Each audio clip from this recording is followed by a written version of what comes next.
दोस्तों, अगर आपने इस कहानी के पिछले भागों को नहीं देखा है तो पहले उन्हें जरूर देख लें, जिससे यह कहानी आपको अच्छे से समझ आ जाए।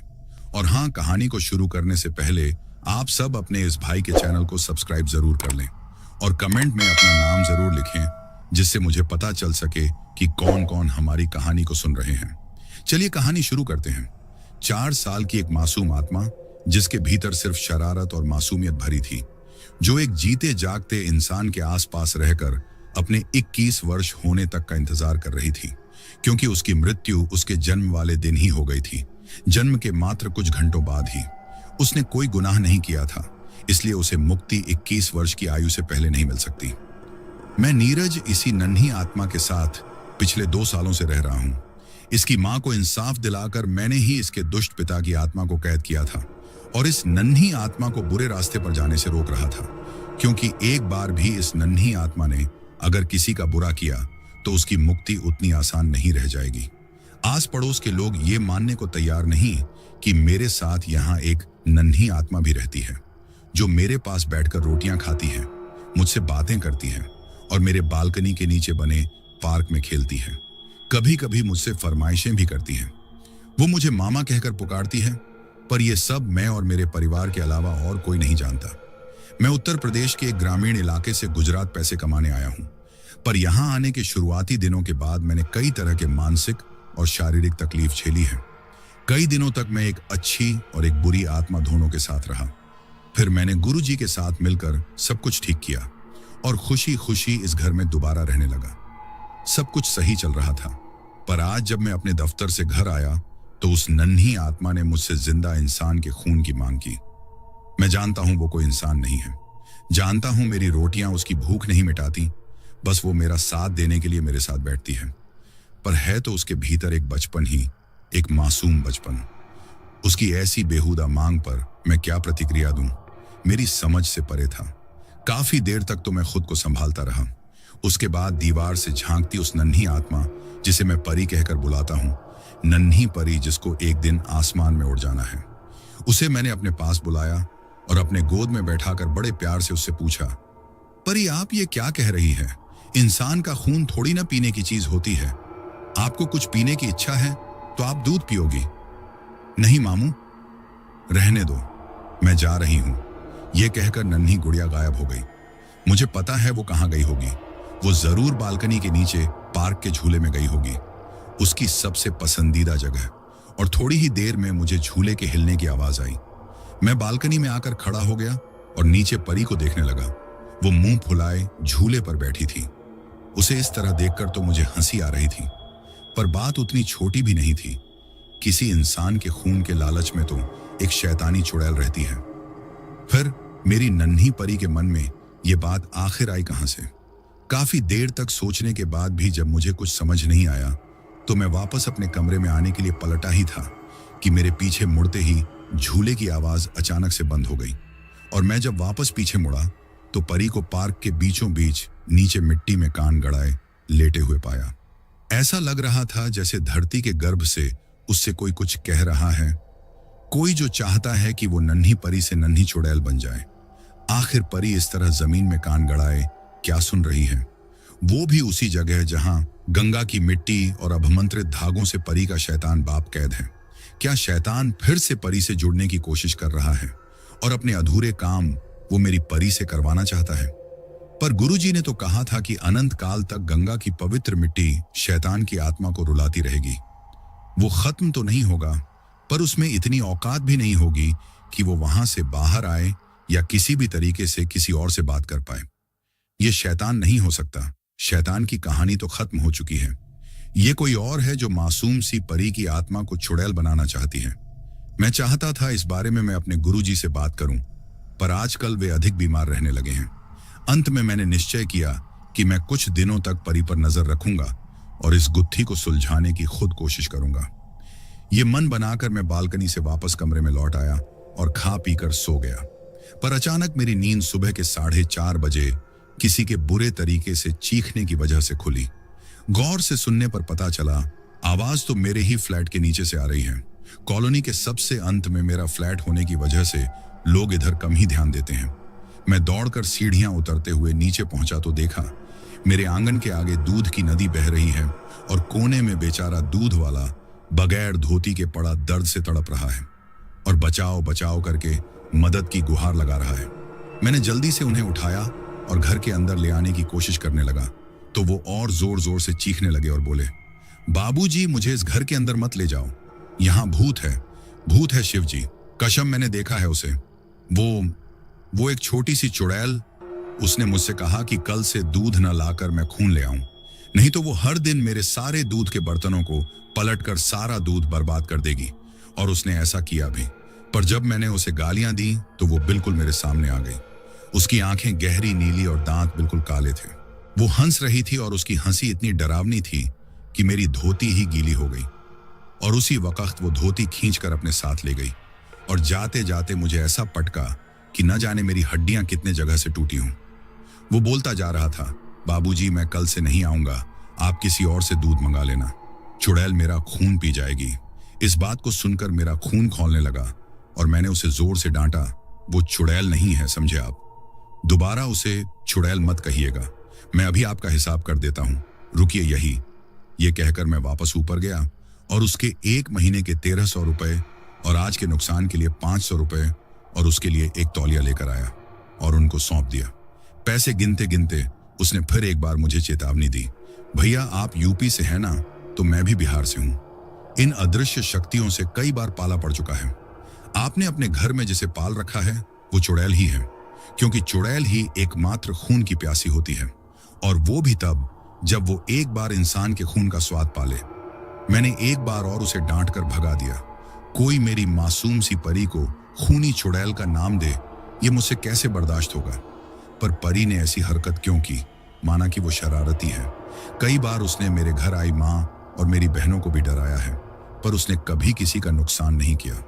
मैं परी को भी डांटना चाहता था, इसीलिए जब मैं घर के पीछे जाकर बालकनी के निचले हिस्से में पार्क की तरफ गया तो झुल्ले में बैठी मुझे परी की चमकती नीली आंखें दिखाई पड़ी। अंधेरे में भी मैं उसकी आंखों को देखकर ही महसूस कर पा रहा था कि परी के चेहरे में मासूमियत कम और कुटिलता ज्यादा झलक रही थी। मैं उसके पास गया तो उसकी हरकत देखकर मैं दंग ही रह गया। वो उस दूध वाले की धोती को पकड़ी बैठी थी और उसे सूंघ रही थी। बिल्कुल नाक के पास धोती को ले जाकर वो एक लंबी सांस ले रही थी और कुछ देर तक मदहोश होकर उस धोती से आ रही गंध को महसूस करती। जबकि दूध वाले ने कहा था कि उसने परी को देखकर डर के मारे धोती में ही पेशाब कर दिया था। तो क्या पेशाब की बदबू भी परी को भाने लगी है? हे ईश्वर, मेरी मासूम सी नन्ही परी को ये क्या हो गया है? धोती से आ रही पेशाब की बदबू भी अब नन्ही परी को भा रही थी। उस बदबू को महसूस कर भी वो आनंदित हो रही थी। मैं काफी देर तक उसे लगातार देखता रहा। फिर अपने गुस्से को 80% दबाते हुए मैंने बहुत प्यार से उसे पुकारा, बड़ी गुड मॉर्निंग, आप आज बहुत जल्दी जाग गई, इधर आइए। मुझे अचानक देख परी घबरा गई और धोती को उसने अपने पीछे छुपा लिया और आंखें मलते हुए बड़े शानदार तरीके से उसने मुझसे झूठ बोला, मामू मुझे प्यास लगी थी, तभी दूध वाला आया, मैंने उससे जरा सा ज्यादा दूध मांग लिया तो उसने मुझे और आपको गालियां दी, तब मैंने उसका सारा दूध गिरा दिया। मैंने ठीक ही किया ना मामू। मैं जानता था परी उतनी भोली भी अब नहीं रही जितना वो मेरे सामने नाटक कर रही थी। उसने मुझसे झूठ बोलना शुरू कर दिया था। मेरे लिए यह सब घटना बहुत दुखदाई था। ऐसा लग रहा था जैसे मैं परी की मां से किया हुआ वायदा नहीं पूरा कर पाऊंगा। खैर, मैंने उस वक्त उससे कुछ नहीं कहा और कमरे में आ गया। मैं जानता हूं गुरुजी बीमार हैं, पर उनसे बात किए बगैर अब मुझे चैन नहीं मिलेगा। मैंने उन्हें फोन लगाया, 1-2 और पूरे 25 बार, पर उन्होंने फोन नहीं उठाया। शायद गुरुजी ज्यादा ही बीमार हैं। बुरे वक्त में उन्होंने मेरे लिए बहुत कुछ किया है, इसलिए मुझे भी उनके पास जाना चाहिए। मैं अगले सप्ताह ही जाऊंगा छुट्टी लेकर, और इसी बहाने माँ और बहन से भी मुलाकात हो जाएगी। मैंने खुद का नाश्ता बनाया और खा पी कर दफ्तर जाने लगा, पर उससे पहले मैं परी से मिलने नीचे पार्क की ओर गया तो इस बार भी मुझे वो जमीन पे सोई हुई और अपने बाएं कान को धरती पे टिकाए मिली। पर इस बार वो मुझे देखकर चौंकी नहीं। उसने मुझसे कहा कि मामू, मैं आज आपके साथ जाऊंगी। नहीं परी, आप वहां नहीं जा सकती, वहां कोई आपको देख नहीं पाएगा, आप किसी से बातें नहीं कर पाएगी तो आप बोर हो जाएंगी। मेरे ऐसा कहने पर उसके चेहरे में गुस्से की एक हल्की सी लकीर उभर आई। चेहरा नीचे गड़ाए उसने कहा, ठीक है, फिर मैं नहीं जाऊंगी। मुझे खुशी हुई कि गुस्से में भी सही, पर परी ने मेरी बात तो मान ली। मैं मेन गेट पर ताला लगाकर जैसे ही बाइक स्टार्ट की और आगे बढ़ने लगा तो मुझे अपने बाइक के पिछले सीट पर भारीपन महसूस हुआ। जब मैं पीछे मुड़ा तो कोई नहीं था, पर जैसे ही बाइक आगे बढ़ी, पीछे से मुंह दबाकर हंसने की एक दबी दबी सी आवाज मेरे कानों में पड़ी। मैं समझ चुका था कि परी मेरे पीछे ही बैठी है। वो अब मेरे साथ लुका छिपी का खेल खेल रही थी। मैंने भी उसे भनक नहीं पड़ने दी कि मैं जानता हूं कि वो मेरे साथ है। ठंड की सुहानी सुबह थी ये। मैं गीत गुनगुनाकर आगे बढ़ता जा रहा था। मुझे गाना तक नहीं आता। मैं गलत सलत बोल गाता रहा और खुद पर हंसता रहा। थोड़ा और आगे बढ़ने पर मणिनगर का चौराहा आया। इस जगह पर हमेशा ट्रैफिक की अच्छी खासी भीड़ रहती है। मैंने भी बाइक बंद की और सड़क की मजबूर और लाचार जिंदगी को देखता रहा। कोई नंगे पांव भीख मांग रहा था, कोई 2 रुपए के गुब्बारे बेचने के लिए भी कार वालों को दुहाई दे रहा था। हर दिन इस जगह पर आकर मैं निराश हो जाता हूँ, पर अचानक मेरी नजर मेरे बाइक के सामने रुकी कार के पिछले शीशे की तरफ पड़ी। वहां एक लड़का था, 8-9 साल का होगा। वो लगातार मेरी बाइक के पीछे की ओर देख रहा था। उसका चेहरा डर और आतंक से बुरी तरह प्रभावित दिख रहा था।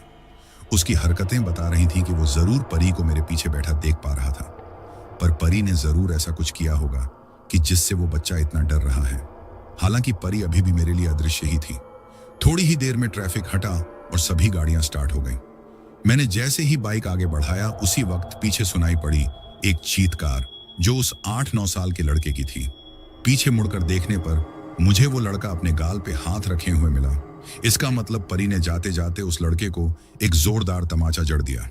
उस वक्त तो मैं वहां ठहरा नहीं, बाइक की स्पीड बढ़ाकर मैं वहां से निकल गया। पर थोड़ी ही देर बाद एक सुनसान सड़क के पास आकर मैंने बाइक रोकी और साफ साफ कहा, परी, मैं जानता हूं आप यही हो मेरे पीछे। और मेरे इतना कहते कि वो मुझे दिखाई देने लगी और बोली, मामू आप तो बहुत तेज हैं। पर इस वक्त मुझे उस पर कोई प्यार नहीं आ रहा था। मैंने बहुत गुस्से में उससे पूछा, परी तुम ये सब क्यों कर रही हो? क्या तुम नहीं चाहती कि मैं चैन से रहूं? या तुम ये नहीं चाहती कि तुम्हारे 21 वर्ष होने पर तुम आराम से मुक्त हो जाओ? तुम्हें क्या हो गया है बच्चा? क्यों ये सब हरकतें कर रही हो? क्यों तुम उस धोती को सूंघ रही थी जिसमें दूध वाले ने पेशाब कर दिया था, वो भी तुम्हारे डर से? क्यों तुमने उससे खून की मांग की? क्यों कार वाले बच्चे को तुमने थप्पड़ मारा? आखिर क्यों? बताओ मुझे, क्या तुम मेरे अलावा भी किसी और से बात कर रही हो? क्या कोई तुम्हें ये सब करने के लिए कहता है? सच सच बताओ परी, क्या बात है?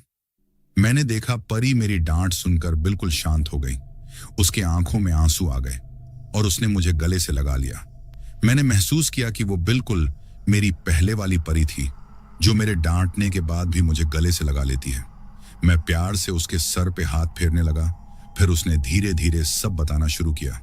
उसने कहा कि मामू, एक दिन जब मैं झूला झूल रही थी तब मुझे किसी ने पुकारा, और जब मैंने उस आवाज की तलाश की तो मुझे समझ आया कि ये आवाज तो पार्क में एक जगह धरती के भीतर से आ रही थी। मैंने सुनने के लिए कान गड़ाए तो उस आवाज ने मुझसे कहा कि मैं उसकी बात मानूंगी तो वो मुझे बहुत सारी शक्तियां देगा, और उन शक्तियों के आ जाने के बाद मैं जल्दी ही अपनी इच्छा से मुक्त हो जाऊंगी और जल्द ही इंसान के रूप में वापस जन्म लूंगी। पर इसके लिए मुझे हर दिन किसी इंसान का खून पीना होगा और लोगों को डराना होगा। पर मामू, मैंने उसकी बात नहीं मानी और वहां से कमरे में आ गई। पर वो आवाज बार बार मुझे अपने पास बुलाती है। वो कहती है कि उसने ही मेरे उस बुरे पिता को शक्तिशाली बनाया था और वो मुझे भी उन्हीं के जैसे बनाना चाहती है। मैं कई दिनों तक उस आवाज से भागती रही, पर एक दिन जब सब्जियां काटते वक्त आपकी उंगलियां कट गई और खून की बूंदें फर्श पे गिरी तो चुपके से मैंने उसे चाट लिया। और मामू, मुझे खून का स्वाद बहुत अच्छा लगा। उसे चाट कर मुझे लगा कि मैंने सचमुच कुछ खाया हो। उसी दिन से मुझे खून पीने की इच्छा हो रही है। और उस धरती से आ रही आवाज ने ही मुझसे कहा था कि किसी को डराने के बाद अगर उसके जिस्म से निकले गंध को मैं महसूस करूं तो मेरी शक्तियां बढ़ती जाएंगी। ये क्या कह रही हो परी? कोई तुमसे ये सब बुरी हरकतें करवा रहा है और तुम कर भी रही हो? तुमने एक बार भी अपनी मां के बारे नहीं सोचा? मुझे पता है परी, तुम अभी बच्ची हो, तुम्हें कोई भी भुला सकता है, पर कम से कम ये सब बातें तुम्हें मुझे बतानी तो चाहिए। तुम जानती हो पूरी कहानी कि मैंने कितना कुछ झेला है। अब वादा करो कि तुम उस आवाज की बातें बिल्कुल नहीं सुनोगी। मैं जल्द से जल्द उस आवाज को खत्म करूंगा। तुम अब घर चली जाओ परी, शाम में मैं आकर तुम्हें बहुत सी बातें बताऊंगा। ठीक है, कहकर परी मेरी नजरों से ओझल हो गई और मैं ऑफिस के लिए आगे बढ़ गया। ऑफिस में मैं दिन भर इसी बात को सोचता रहा कि ये कौन है जो परी से बातें कर रहा है। परी ने कहा कि उस आवाज ने कहा है कि उसने ही उसके कमीने बाप को शक्तिशाली बनाया था। इसका मतलब परी का बाप, जिसका नाम अनिल था और जो तंत्र मंत्र की विधाएं सीखता था, कोई है जो उस शैतान अनिल को शैतानी शक्ति बढ़ाने के लिए उपाय देता था। ये धरती के गर्भ से आती आवाज उसी शैतान के गुरु की है जिसने अनिल को शैतान बनाया और अब वो मेरी नन्ही परी को भी शैतान बनाना चाहती है। वो जो कोई भी है, अगर मुझे अपनी नन्ही परी को उसकी बुरी करतूतों से बचाकर रखना है तो मुझे इस शैतानी गुरु को तलाशना ही होगा। पर कैसे? शायद इसके लिए मुझे वापस एक बार पीछे मुड़ना होगा। हे भगवान, न जाने मेरे जैसे एक साधारण लड़के को और क्या क्या झेलना होगा। ऑफिस में दिन जैसे तैसे बीता। उसके बाद मैं सीधा घर आया, पर आश्चर्य से घर तो खुला पड़ा था, जबकि परी को तो घर में घुसने के लिए किसी दरवाजे की भी जरूरत नहीं पड़ती। हालांकि उसे पता है कि घर की चाबियां कहाँ रहती हैं। घर के अंदर जाते ही मैं एक बार और चौंक गया। पूरा घर उथल पुथल और साथ में ही घर में हर जगह खून के छींटे पड़े थे। ये क्या हुआ मेरे घर में? और ये खून के निशान किसके हैं? मेरे अलावा तो इस घर में और कोई दूसरा जिंदा इंसान नहीं रहता। फिर ये खून किसका हो सकता है? यही सब सोचता मैं बदहवास सा पूरे घर के भीतर इधर उधर भाग रहा था और खून के निशानों का पीछा करते करते मैं ऊपर वाले कमरे तक पहुंचा, जहां कोई था, कोई इंसान जो मेरे बिस्तर पर औंधे मुंह गिरा हुआ था और मेरे चादर पे हर जगह खून के धब्बों के निशान बने हुए थे। किसी ने बड़े बेरहमी से मारा है उसे, पर कौन हो सकता है जो एक अनजान व्यक्ति को इस तरह मेरे घर पे आकर मारेगा? मैंने परी को आवाज लगाई, हर कमरे में ढूंढा, नीचे पार्क में ढूंढा, फिर बालकनी में भी ढूंढ आया, पर वो लापता थी। खैर, उसे ढूंढने से ज्यादा जरूरी था उस जख्मी इंसान को अस्पताल पहुंचाना। मैं जानता हूं वो जिंदा तो है, पर बुरे हालात में। उसके दर्द ने उसे बेहोश कर दिया है, पर कभी कभी वो अचानक होश में आता और दर्द में बुरी तरह कराहता। मैंने जल्दी से एम्बुलेंस को बुलाया और उसे पास के ही सरकारी अस्पताल में भर्ती करवाया। जब मेरे बिस्तर पे ही उसके शरीर को सीधा किया गया तो मुझे साफ साफ दिखा उसका घाव, जो कि उसके गले में था। ऐसा लग रहा था जैसे किसी ने उसके गले में दांत गड़ाकर उसका सारा खून पी लिया हो। बहुत ही भयानक था यह नजारा। मैं उस इंसान को जानता नहीं था, पर उसके पर्स में उसका आधार कार्ड मिला, जिसमें उसका नाम था शुभम और उम्र 30 वर्ष। किसी तरह उसका इलाज शुरू हुआ। उसे भारी मात्रा में खून की जरूरत थी, पर शुक्र है कि अस्पताल के पास उस वक्त खून उपलब्ध था। मैंने अपना नाम और मोबाइल नंबर अस्पताल वालों को देकर घर आ गया और यह भी बता आया कि इस आदमी को होश में आने के बाद इसे जाने मत दीजिएगा, जब तक कि मैं नहीं आ जाता। मुझे उससे पूछना है कि वो मेरे घर के अंदर कैसे आया और क्यों आया, और उसकी ये हालत किसने की। अस्पताल से घर तक आने का रास्ता महज 15 मिनट का ही था। ठंड की कड़कड़ाती रात थी। मैं पैदल ही निकल पड़ा और रास्ते भर में सोचता रहा कि ये कौन था जिसको मेरे घर में इतने बुरे तरीके से चोटें लगी। ये क्यों मेरे घर आया था? पर यह तो तय था कि उसे परी ने ही घर के अंदर बुलाया होगा, क्योंकि सिर्फ वो ही एकलौती है जो जानती है कि घर की चाबियां पार्क के ही झूले में कहीं फंसा कर आता हूं मैं। तो क्या परी ने ही इस अजनबी की यह हालत की? क्या मेरी मासूम सी परी इतनी खतरनाक भी हो सकती है? नहीं नहीं, ये नहीं हो सकता। अभी सुबह ही तो परी ने मेरी बात मानी थी। कितने मासूमियत से उसने मुझे सब कुछ बता दिया था। अभी मैं ये सब सोच ही रहा था कि तभी मुझे मेरे साथ साथ किसी और के भी पांव दबा दबा कर चलने का एहसास हुआ। मैं जानता था ये परी हो सकती है। मैंने अपनी चाल तेज की, क्योंकि मैं चाहता था कि मैं जल्द से जल्द घर पहुंचूं और परी से बैठकर बात करूं और सारी जानकारी लूं। घर के अंदर जाते ही मैंने परी को आवाज लगाई कि वो मेरे पास आए, पर उसने कोई जवाब नहीं दिया। मैं अब उसे महसूस भी नहीं कर पा रहा था, पर मेरी परी तो कभी ऐसा नहीं करती। वो हमेशा मेरे आसपास ही रहती थी। मैंने झूले की ओर देखा तो वो भी वीरान पड़ा था। आज पार्क की खूबसूरती भी मनहूस सी लग रही थी मुझे। खैर, आज खाने की कोई इच्छा नहीं थी। मैंने माँ को फोन लगाया और उनसे कहा कि मैं परसों की ट्रेन पकड़कर झारखंड आ रहा हूँ गुरुजी से मिलने। माँ खुश हो गई। माँ को मैंने घर में हुई घटनाओं के बारे में कुछ नहीं बताया। मैं सीधे अपने कमरे में गया और सो गया। सुबह मुझे हॉस्पिटल से फोन आया और बुलाया गया। रात में ही शुभम को होश आ गया था। मैं बगैर नहाए धोए सीधे हॉस्पिटल पहुंचा। मैंने देखा शुभम अपने होश में था। उसकी गर्दन में पट्टियां बंधी थीं और बेड पर बैठकर वो सूप पी रहा था। सामने उसकी माँ थी शायद, जो लगातार उसकी सेवा में लगी थी। मैं उसके पास जाकर एक टेबल पर बैठ गया और उससे पूछा, कैसे हैं आप अभी? तो उसने कहा, मैं ठीक हूं। मैंने पूछा कि आप बताएंगे कि कल क्या हुआ था? आप क्यों मेरे घर आए थे और आपकी ये हालत किसने की थी? इसके बाद हम पुलिस स्टेशन जाएंगे।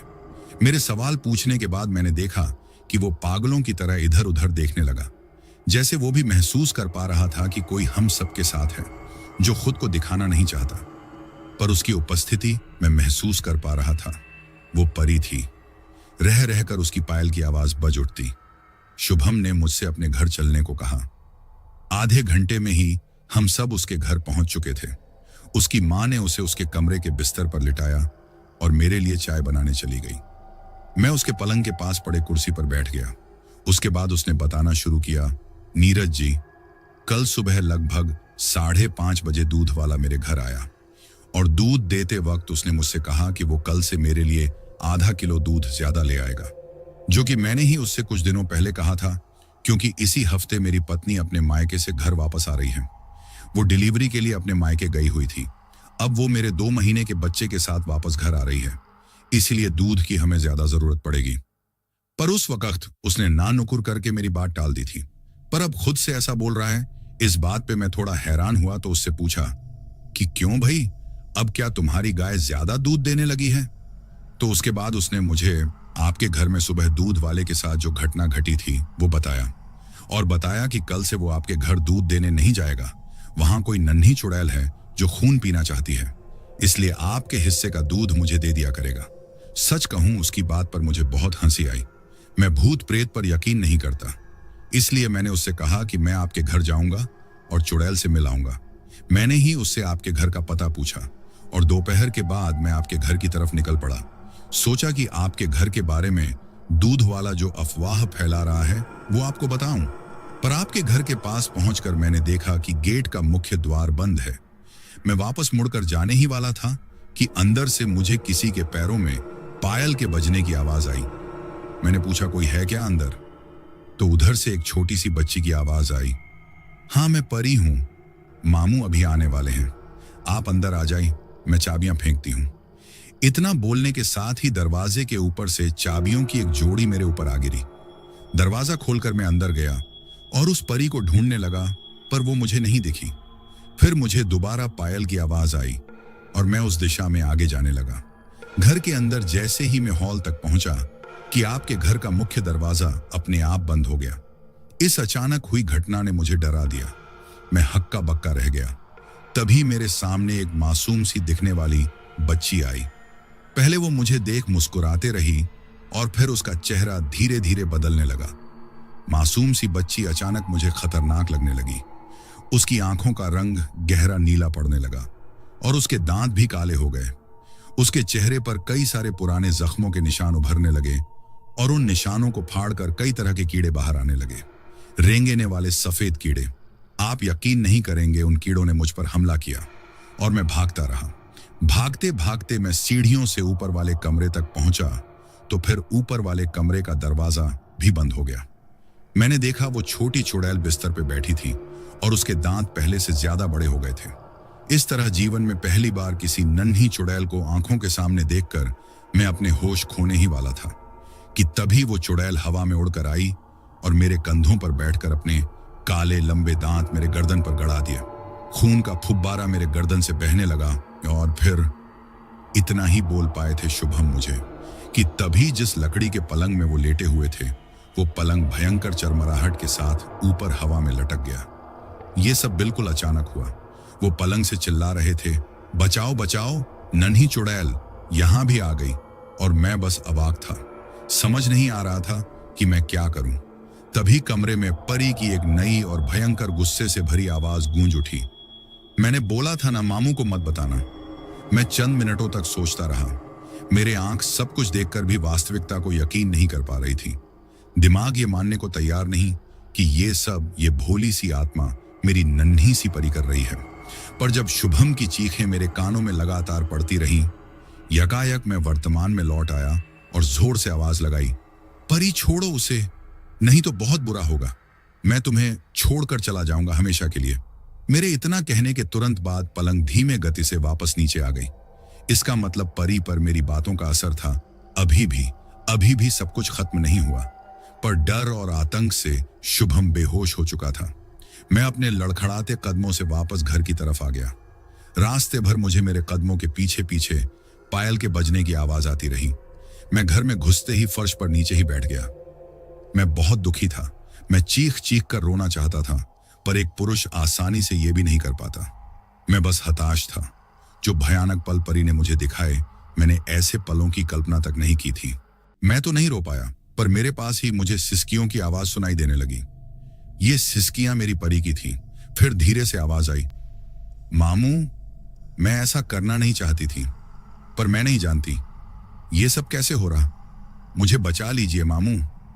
आवाज में मासूमियत थी, सच्चाई थी। मैं जानता था नन्ही परी किसी के बुरे जाल में फंस रही है। हे काली मां, मुझे रास्ता दिखाइए। इस मासूम सी आत्मा पर हैवान सवार है। उस बुरे तांत्रिक से इसे बचाइए। परी आप डरो नहीं, सब ठीक हो जाएगा। इतना कहने के बाद परी धीरे धीरे मुझे नजर आने लगी। मेरी नन्ही सी परी, मासूम सी एक चीज। इस नन्ही आत्मा से मुझे इन 2 सालों में इतना लगाव हो गया है कि कभी कभी मैं सच में चाहता हूं कि ये कभी मेरे आंखों से दूर न जाए। हमेशा इसके नन्हे कदम मेरे घर में यूं ही घूमते रहे। धीरे धीरे नन्ही परी मुझे दिखने लगी। वो रसोई की दीवार के कोने से सर निकाले मुझे झांक कर देख रही थी। मैंने उसे अपने पास बुलाया तो नन्हे नन्हे कदमों से मेरे पास आई और मुझे गले से लगा लिया। मैं उसे गले से लगाकर खुद भी रो पड़ा। बहुत देर तक हम दोनों ने एक दूसरे को गले लगाए रखा। मैं बस अपनी नन्ही परी की मासूमियत को महसूस करना चाहता था। खैर, अब वक्त भावुक होने का नहीं, हिम्मत और साहस जुटाकर सब कुछ ठीक करने का है। मैंने परी को गोद में बैठाया और उसे बताया कि मैं कल अपने घर जा रहा हूं, अपने गुरुजी से मिलने। वो बीमार है, इसलिए वो खुद यहां नहीं आ सकते, पर मैं उनके पास जाकर सब कुछ ठीक करने के उपाय ढूंढ लाऊंगा। बस तब तक तुम्हें खुद को संभाल कर रखना होगा। वादा करो मेरे आने तक तुम सिर्फ पूजा वाले कमरे में ही रहोगी, उसके अलावा कहीं नहीं जाओगी, क्योंकि उस कमरे तक किसी शैतान की आवाज तो क्या, शैतान को छूकर गुजरने वाली हवा भी नहीं पहुंच सकती। मैं जल्द से जल्द वहां से वापस आऊंगा और उस शैतान के गुरु को हम खत्म करेंगे, जो पार्क की मिट्टी के भीतर से तुम्हें पुकारती है और तुम्हें बुरे काम करने के लिए मजबूर करती है। परी ने खुशी खुश मेरी बात मान ली और मैं अगले ही दिन अपने गुरुजी से मिलने निकल पड़ा। हालांकि मन में एक डर जरूर था कि सब कुछ उतना आसान नहीं होगा। पता नहीं मेरे यहाँ न रहने पर इस घर में और क्या क्या हो जाए, पर जाना तो जरूरी है। 2 दिनों बाद गुरुजी सच में बहुत बीमार थे, पर मुझे देखकर वे बहुत खुश हुए। उन्होंने प्यार से मेरे सर पे हाथ फेरा और लड़खड़ाते होंठों को हिलाकर बस इतना ही बोल पाए कि मैं तुम्हारा ही इंतजार कर रहा था। तुम यहाँ एक दिन भी मत रुकना, सीधे भागलपुर निकलो। वहां जाकर तलाश करो अनिल को, सब कुछ मिलेगा वहां। बस किसी को बताना मत कि वो मर चुका है। उसकी जिंदगी के एक एक पर्चे को खोलना, उसके जीवन की कहानी को ध्यान से सुनना और गौर करना। उन कहानियों में ही छुपी होगी एक खतरनाक अघोरी की कहानी। उसके बाद के रास्ते तुम्हें खुद तय करने होंगे। मैं अब और कोई मदद नहीं कर पाऊंगा, मेरा अंत निकट है। परी के 21 वर्ष होते ही मैं उसे स्वयं लेने आऊंगा। मुझे पता है आगे की लड़ाई तुम खुद लड़ लोगे।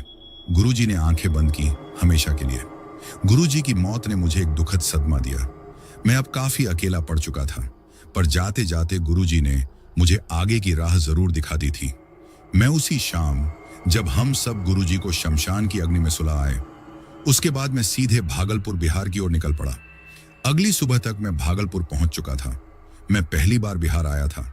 मुझे लगा था भागलपुर एक छोटा सा गांव होगा, पर मेरे विचार से उलट भागलपुर स्वयं ढेर सारे गांव को अपने भीतर समेटे हुए था। मैं अब कहां कहां जाकर अनिल की तलाश करूं। अनिल, जो कि मेरी नन्ही परी का शैतान बाप था, जो मर गया और जिसकी आत्मा भी कैद है गंगा की मिट्टी में, पर उसकी काली परछाई आज भी नन्ही परी को तबाह कर रही है। मैं चिंता से भर उठा। आखिर इतने सारे जगहों पर शैतान के गुरु को ढूंढने में तो काफी वक्त लग जाएगा। तब तक मेरी परी अकेली कैसे रहेगी? कहीं उसके साथ कुछ बुरा ना हो जाए या उसके द्वारा किसी और का बुरा ना हो जाए। मैं निराश था और भूखा भी। इन सब में सबसे ज्यादा मैंने भूख को तवज्जो दी और भागलपुर बस स्टैंड से बाहर निकलकर एक छोटे से होटल में जा बैठा। मछली चावल ऑर्डर कर दिया। होटल के आगे एक पान की दुकान थी। जिस पर एक बहुत ही पुराना सा पोस्टर लगा था, शायद किसी के गुमशुदगी की। एक इंसान की फोटो भी थी उसमें, पर दूरी ज्यादा होने की वजह से मैं फोटो वाले का चेहरा नहीं देख पा रहा था। पर उस तस्वीर में कुछ तो था जो बरबस मुझे उसकी ओर खींच रहा था। मैंने जैसे तैसे खाना खत्म किया। मुझे जल्दी थी उस तस्वीर को गौर से देखने की। इसी जल्दबाजी में मैंने मछली का कांटा भी गले में फंसा लिया और उल्टियां करते करते सीधे पान की दुकान के पास पहुंचा। मैं नीचे झुका उल्टी कर रहा था, और फिर जब उल्टी बंद होने के बाद मैंने अपने सर को ऊपर उठाकर खुद को खड़ा किया तो सामने शैतान खड़ा था। शैतान अनिल, वही नीली आंखें, वही शैतानी मुस्कान। पर तसल्ली ये थी कि ये उसकी तस्वीर थी जिसके नीचे लिखा था लापता। वक्त की धूल ने उस तस्वीर पर अपनी छाप छोड़ रखी थी। फिर भी उस धूल को चीर कर भी मैं पहचान सकता था ये वही शैतान है। उसकी बहशी नीली आंखें मैं जिंदगी भर नहीं भूल सकता। मैंने जल्दी से उस कागज के फोटो को अपने हाथों से साफ किया। अब मुझे लापता के नीचे छोटे छोटे और भी कई सारे शब्द दिख रहे थे। ढूंढ कर लाने वाले को या पता बताने वाले को ग्राम पंचायत की तरफ से उचित इनाम दिया जाएगा। इसमें एक तारीख भी थी जो आज से लगभग 2.5 वर्ष पहले की थी। खैर, इस पोस्टर ने मेरे बहुत से काम को हल्का कर दिया। अब मुझे यहाँ से सीधे राधानगर जाना है। आसपास पता कर मैं वहां से राधानगर की ओर निकल पड़ा। लगभग 1 घंटे का सफर तय करने के बाद मैं राधानगर पहुंच चुका था। आसपास मुझे कई जगहों पर भी अनिल के लापता होने के पोस्टर मिले, और जितनी बार भी मैं उसे देखता मेरे अंदर का क्रोध बाहर आने के लिए आतुर हो उठता। खैर, वहां पहुंचकर मैंने सबसे पहले गांव के मुखिया से मुलाकात की और अपने परिचय के तौर पे मैंने उन्हें बताया कि मैं बाल भारती स्कूल का एक नया कर्मचारी हूं, जहां अनिल जी आज से 8-9 साल पहले काम करते थे। फिर अचानक वो कहीं गायब हो गए। भगवान ही जानते हैं वो कहाँ हैं। पर स्कूल के हिसाब किताब के अनुसार वे स्कूल से पूरे 10,000 रुपए प्राप्त कर सकते थे। पर जब लंबे समय तक वे या उनके परिवार का कोई सदस्य पैसे लेने नहीं आए तो स्कूल प्रबंधकों ने मुझे पैसे लेकर अनिल जी के परिवार के पास भेजा है। क्या आप बता सकते हैं उनका परिवार कहाँ रहता है? पैसे मिलने के नाम पर गांव के मुखिया के भीतर का लालच जाग गया और उसने बेशर्मी से कहा, आप जो कोई भी है, हम आपको उनके परिवार से मिलवा देंगे, पर पैसे आपको यही जमा करने पड़ेंगे, क्योंकि उसे तलाशने में मैंने अपने जेब से बहुत सारे पैसे बर्बाद कर दिए हैं। हे भगवान, इस शैतान ने मरकर भी मुझसे 10,000 रुपये ले लिए। अपने ही फेंके जाल में मैं खुद फंस चुका था। खैर, मैं उन्हें 5,000 रुपये देकर यह कहकर पीछा छोड़ा आया कि बाकी के पैसे मैं उनके परिवार को ही दूंगा, नहीं तो स्कूल वाले मुझे जिंदा जला देंगे। मुखिया जी के घर से लगभग 5 मिनट की दूरी पर ही शैतान अनिल का घर था। मिट्टी के बने टूटे फूटे घर में मुश्किल से शायद एक कमरा और एक रसोई होगा। मैंने दरवाजा खटखटाया तो अंदर से एक औरत ने दरवाजा खोला। उसकी वेशभूषा बता रही थी कि वो विधवा औरत है। मुझे देखकर ही न जाने क्यों उसने एक गहरी लंबी सांस खींची और मुझे अंदर आने को कहा। मैं उस घर के अंदर गया तो वहां अंदर एक बुजुर्ग आदमी भी था। ऐसा लग रहा था जैसे इन दोनों को मेरा ही इंतजार था। पर ये लोग मुझे कैसे जान सकते हैं? मैं अभी इस उधेड़-बुन में उलझा ही था कि उस औरत ने काफी विनम्रता से मुझसे कहा, भैया, आप गुजरात से आए हैं ना? पिछले 2 सालों से मुझे सपना आ रहा था कि कोई गुजरात से आएगा जिसकी मुझे मदद करनी है, और वही आदमी मेरे पति की आत्मा को मुक्त करेगा। पति मतलब आप अनिल की पत्नी हैं? मैंने आश्चर्य से पूछा। और ये सारी बातें आपको पहले ही सपने में ही पता चल गया था? जी, मुझे सब पता है। मेरे पति एक बुरे इंसान हैं। उनकी मृत्यु भी हो गई, पर उनकी आत्मा तब तक तड़पेगी जब तक मेरे द्वारा आपका भला ना हो जाए। पर गांव वाले ये सब नहीं मानते। उन्होंने हमें समाज से बेदखल कर दिया है क्योंकि मैंने विधवा का रूप धारण किया है। मेरे ससुर जी मेरी बातों पर विश्वास करते हैं क्योंकि ये जानते थे अपने बेटे की खतरनाक चाहत। आप कहिए, मैं किस तरह से आपकी मदद कर सकती हूँ? मैंने देखा शैतान की पत्नी रो रही थी। उन लोगों की आर्थिक हालत बेहद खराब थी। मैंने उस औरत के हाथ में 5,000 रुपये रख दिए। पहले तो वो लेने से मना करने लगी, पर बाद में अपने बूढ़े ससुर की बीमारी की चिंता में उसने पैसे ले लिए। उसके बाद उसने मुझसे कहा कि शायद आपके सारे सवाल भी मुझे मालूम है, बस आज की रात आप रात होने तक का इंतजार कीजिए। शाम को ही हम कजरैली गांव जाएंगे। वहां मिलेगा आपको इस कहानी का सबसे बड़ा खलनायक। उस छोटे से घर में ही उन्होंने मेरे लिए आराम करने की व्यवस्था की और मैं थका होने की वजह से ही सो गया। पर शाम में उन्होंने मुझे जगाया और अपने साथ कजरैली गांव चलने को कहा। मैं कपड़े बदल कर उनके साथ निकल गया और कजरैली गांव पहुंचने तक अंधेरा घिर आया था। हम गांव के भीड़ भाड़ से अब सुनसान रास्ते पर आ चुके थे। मैं कई सारे सवाल करना चाहता था उनसे, पर उन्होंने कहा था कि आज जो वो मुझे दिखाना चाहती है वो मैं देख लूं, उसके बाद वो मेरे हर सवाल का जवाब देंगी। इसलिए मैं चुपचाप उनके पीछे चलता रहा। करीब 10 बज रहे होंगे। हम कजरैली शमशाम घाट के पास पहुंच चुके थे। दूर से ही शमशाम घाट का भयावह रूप दिख रहा था। 2-3 चिताएं भी जल रही थीं, पर थोड़ा और पास जाने के बाद मुझे कुछ लोगों की भीड़ भी दिखी। अब उस विधवा औरत ने मुझे थोड़ा सतर्क होकर उन लोगों के पास जाकर उनको देख आने को कहा, पर बगैर आवाज किए वहां से वापस लौट आने को भी कहा। वो थोड़ी दूर जाकर खड़ी हो गई। मैं जानता था लोगों की टोली में कुछ तो हो रहा है, पर क्या ये देखना चाहता था। मैं पांव दबाकर उन लोगों के इतने पास चला गया कि उनको अच्छे से देख पाऊं, और खुद को छुपाने के लिए मैं एक पेड़ की आड़ में छिप गया। मैं देख पा रहा था कि उन लोगों के समूह का एक सरदार था जो पत्थरों के ऊपर अपनी कुर्सी बनाए बैठा था, और लगभग 4 लोग थे जो बिल्कुल निर्वस्त्र थे और बारी बारी से जाकर जल रही चिताओं के पास से कुछ उठा लाते और अपने सरदार के समक्ष पेश कर देते।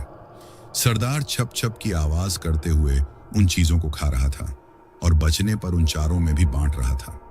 लोगों से घिरा होने की वजह से मैं उस बीच में बैठे सरदार को अच्छे से देख नहीं पा रहा था, पर वे लोग जो खा रहे थे उस चीज से धुआं उठता हुआ मैं देख पा रहा था। तभी उनमें से एक ने सूखी लकड़ियों को एक जगह जमाकर उनमें आग लगा दी। रोशनी फैल गई।